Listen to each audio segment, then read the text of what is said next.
E aí pessoal, tudo bem? Vitor Aguiar falando. De novo eu estou por aqui para a gente ter aquela conversa diária, aquele bate-papo ali de todos os dias a respeito do andamento dos mercados financeiros, tanto no Brasil quanto no exterior. E olha, é um começo de semana bastante tenso nos mercados globais. Quando a gente olha aqui para o Brasil, Ibovespa está caindo perto de 2%, está voltando ao nível dos 90 mil pontos, mas que isso está engatando a quarta baixa consecutiva. Se vocês se lembram bem, Ibovespa veio numa sequência de 7 altas seguidas e agora entra aí no quarto dia consecutivo de campo negativo. Quando a gente olha para o mercado de câmbio, também dá para ver um tom bem mais pressionado.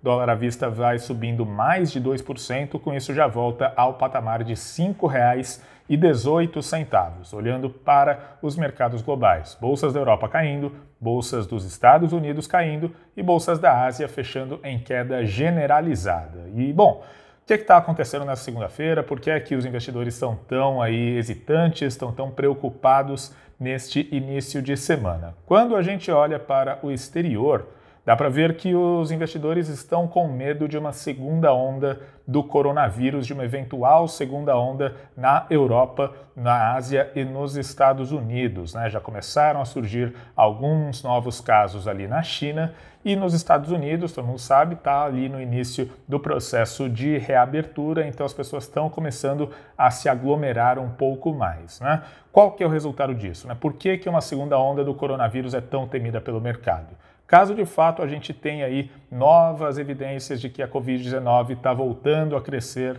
na Ásia, nos Estados Unidos, na Europa, certamente o processo de reabertura das economias vai precisar ser freado, certamente as medidas de isolamento social precisarão ser retomadas e aí a gente sabe que a retomada da economia global ela vai demorar mais tempo. Portanto, uma segunda onda do coronavírus, seja onde for, China, Europa, Estados Unidos, ela provocaria um aumento da cautela global e isso traria efeitos à economia dos países como um todo.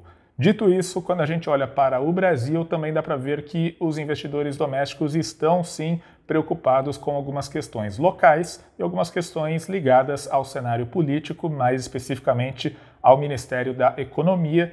Isso porque o secretário do Tesouro Nacional, Mansueto Almeida, diz que vai deixar o cargo e vai partir para a iniciativa privada. Ele não vai sair imediatamente, ele deve ainda ficar por algum tempo, algumas semanas, eventualmente alguns meses, para uma transição, mas já é sabido que ele vai sim deixar o posto. E por que é que essa notícia é importante? Por que é que essa notícia traz cautela ao mercado?